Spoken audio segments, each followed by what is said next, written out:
Hey chess players, today we are going to seek upon the best chess game ever played, which is filled of tactics and very entertaining and educative. This game was played by Adolf Anderssen, who was with the white pieces, and Dufres with the black pieces.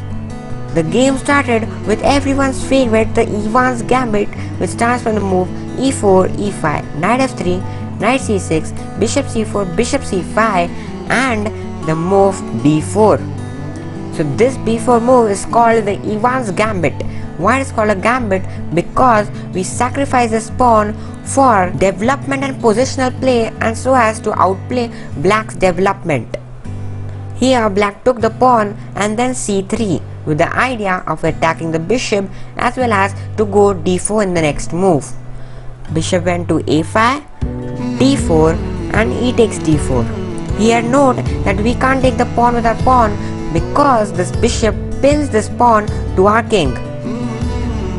And also the main line doesn't continue with knight takes pawn because we lose all advantage after exchanging the pieces. So the line continues with the move castles in this position. Black responds with the move d3 and then queen to b3, eyeing on the weakest square of black, that is the f7 square in the position, and also giving this bishop no square to go as the queen is also attacking this pawn.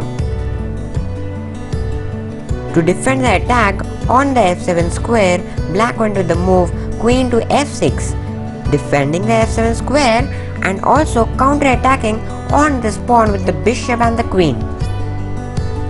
White plays the move e5 here because if knight takes the pawn, then rook to e1 is very strong move here.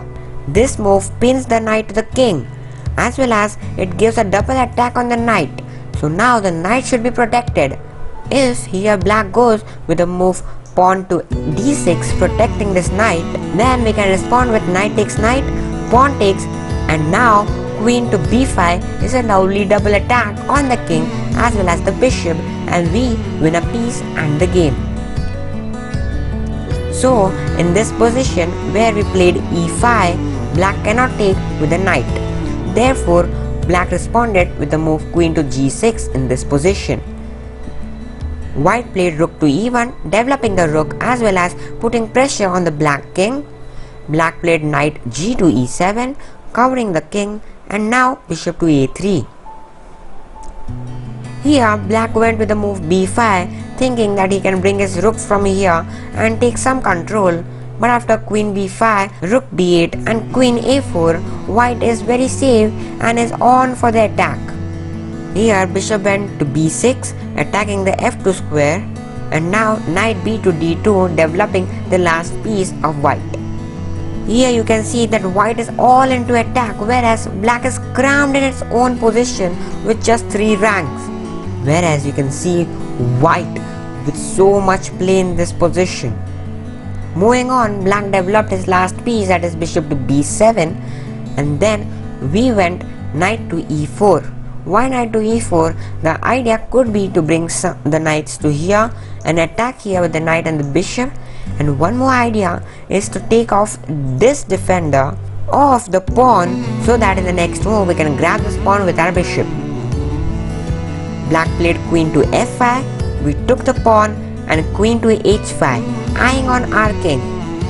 From here, white played so well that it crushed black seemingly. This is the point where all the storm began. I'll wait for 5 seconds, and if you do, you can pause the video to find the best continuation from here. Okay, so white went with the crushing move in this position with knight to f6. Oh my god, sacrificing the knight for this knight fork. No.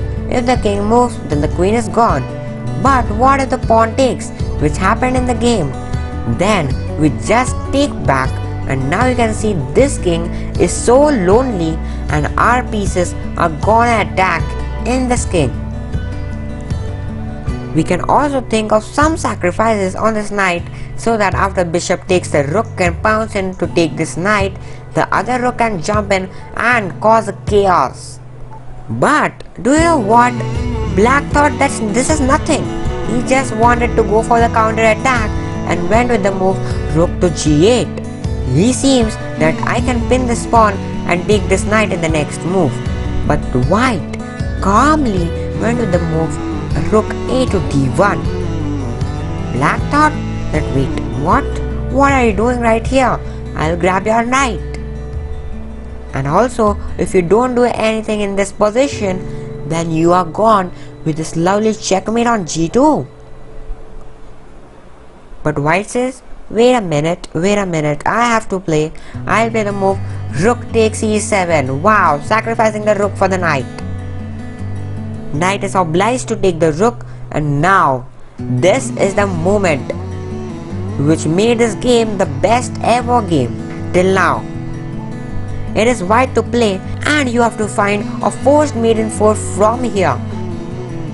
Note that black has a checkmate threat on this pawn with the bishop, queen and the rook, but white is seemingly going to crush it.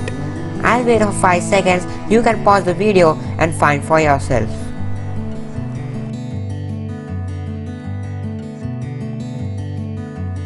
Yes, kudos to the people who found this right, because the move is queen takes d7 and the king is roasted. If in this case the king goes to f8, then bishop or queen takes is a lovely checkmate. But what if the king takes the queen, which happened in the game? But here comes the move bishop to f5, double check. This double check is very important because you can see that this both the rook and the bishop are hanging by the queen, so the double check is very important. If here the king goes to c6, then bishop to d7 is a lovely mate with these two bishops and the rook controlling everything. And if the king goes to e8, that happened in the game, then bishop to d7 check, king to f8 and bishop takes e7 is a lovely checkmate. You can see that these three pieces are delivering the checkmate, taking all the squares, whereas these three pieces were hoping for the checkmate on g2, but nothing could happen. Also to note is if the king goes to d8, then also bishop takes or the pawn takes would be a checkmate. Wow, isn't this beautiful? This is why it is termed as the best game ever. If you also think that this is the best game ever you have seen in your life, then comment in the comment section and comment something good for these players. If you enjoyed this video and found it informative, then please press the bell icon so that I get motivated and everyone else gets to know that something is going very good in this video. And also, if you are new to my channel, take time to subscribe it because you will get more such interesting games in my channel. Till then, stay safe, play chess and meet you in my next video.